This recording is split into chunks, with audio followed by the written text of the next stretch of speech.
public member, Alessia Munian, who is a public member, uh, joining us in her first meeting as an elected member is Parminder Kelsey, so welcome.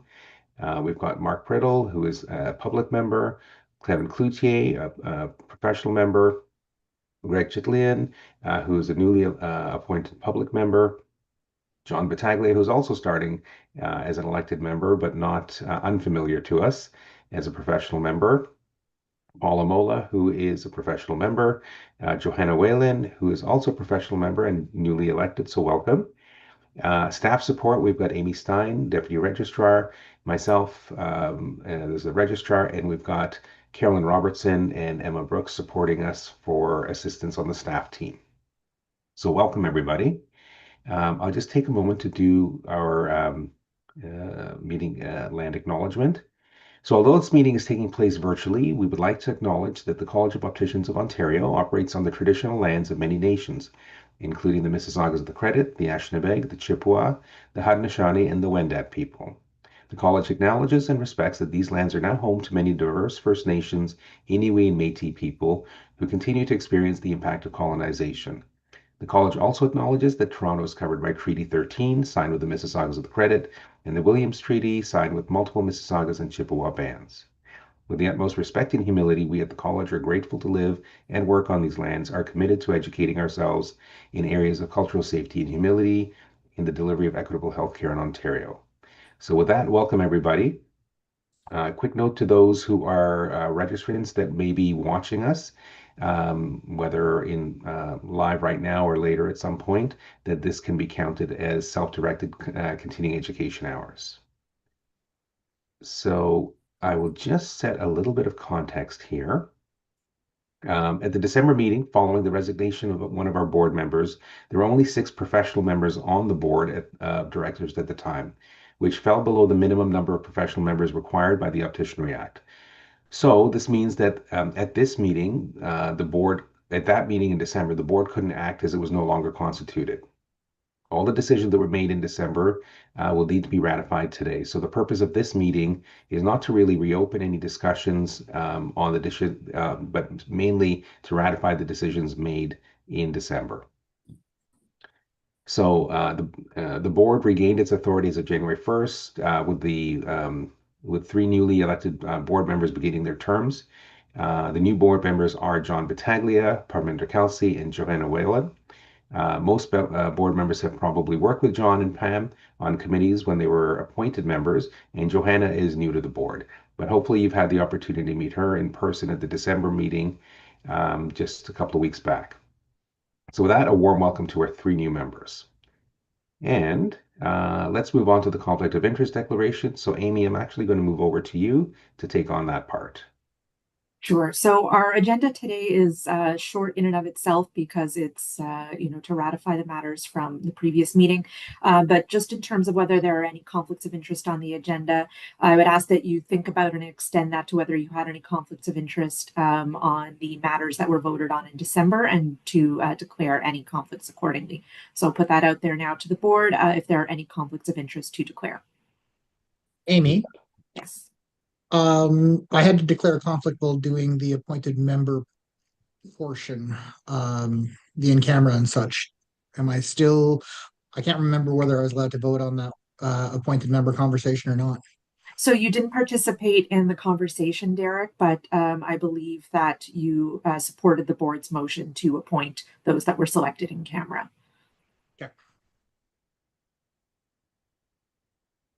Okay. All right. So seeing nothing else, I believe we can move on to the adoption of the agenda, Fazal.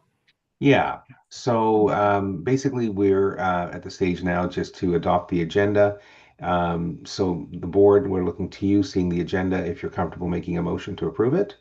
We've got Derek making the motion and Stephen seconding it. So if we can get a vote to see if all are in favor, you can just put your hand up physically. That's perfect. Okay, it looks like that carries. Okay, so let's move on to our first agenda item, the ratification of the decisions made at the December 1st and 2nd board meeting. Amy, I will ask you to provide some context and get that going. Okay, great. So as Fazal took everyone through at the beginning of the meeting, we have a motion record in front of you today. The virtual boardroom has a list included in the briefing note with some background that lists all of the motions that were made and decided on by the board when you met in December while you were unconstituted. So those decisions were acknowledged as being in principle only. However, there was opportunity at that time to discuss each matter in the normal course, and we have all the information for you in the motion record on what matter was discussed, what the motion was, and what the outcome of those motions were. You'll see from the motion record, which is also available in our public materials posted to our website for anyone following today online. There's a link to each briefing note, and you'll see that each and every motion passed unanimously. So the purpose of today will be to make one motion to ratify or otherwise affirm all of the motions that are listed in this motion record. So we're not going to go through them one by one in the interest of time, but all of the background materials are there. And if there's anything that's unclear from what's been set out in the motion record, or if anyone has any particular questions or concerns from an administrative point of view, we'll give you an opportunity to ask those questions now. And otherwise, we will move on to the motion. So I'll turn it back over to Fazal, and I see a hand from Mark.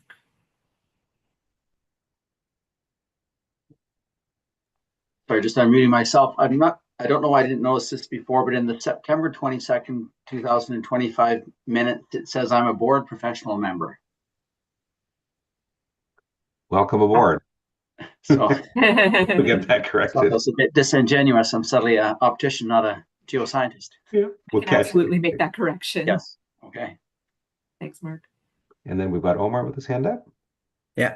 In regard to the said meeting, I did move a motion on this on the said day, and my name is spelled incorrectly. I think it's typo. It says O-F-A-R-O-K. Should be F-A-R-O-U-K. Apologies for that, Omar. That's fine. Just we will make sure to fix that. It's just an indication that I've read the minutes carefully. That's right. Wonderful. Okay. So with those corrections, is the board comfortable in motioning to accept the motion in front of you? Okay, so we've got some nods and hands. Maybe just for officiality, if I can get everybody to raise their hand on the screen. Perfect. That looks unanimous. So thank you. Do we have down, sorry, the mover and the seconder? I wasn't sure I caught that. That's great. Derek, you were the one to move it? I've lost. Okay. Okay. And Karen, I'm just confirming with Carolyn that she's got that down. Yeah. And seconder was Steve. Okay. Okay, thank you. Wonderful. Perfect. All right. So there is one more item on the agenda. You'll notice there was one item that was discussed at the December meeting that we did not include in this motion record. We wanted to address that separately, and that concerned the registrar's review subcommittee members. The reason why this is just being hived off from the rest of them was that there was an initial action that took place and then subsequent discussion. So we thought that it would be cleaner to simply bring this forward as a separate item so that you can motion it and make it a cleaner process. So just to provide some background, the Registrar's Review Subcommittee are the 3 members of the Executive Committee who are responsible for carrying out the Registrar's annual review process and compensation discussions. So there's a policy on this in your governance manual that says that the 3 members are made up of the chair, the vice chair, and 1 member at large selected from the Executive Committee. So we initially went through that process, which would have had Kevin as chair, Derek as vice chair, and the elected member at large was Paul Amola. But subsequent to that discussion, Derek Summers advised that he would be withdrawing from the subcommittee. He wanted to make space on the committee so that there could be a public member amongst those 3. And the board agreed that it would be in the public interest to diverge from the policy for that purpose. And there were 2 nominees for the position, Omar Farouk and Steve Kinsella. Steve decided to decline the nomination, and Omar was acclaimed. So the board agreed to appoint Omar to the subcommittee together with Paul Amola and the chair, Kevin Cloutier.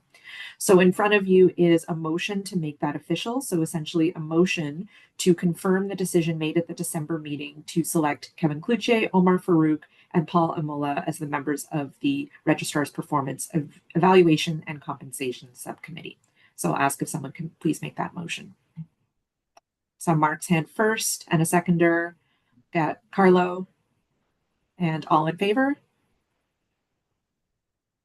That's unanimous. Thank you very much, everyone.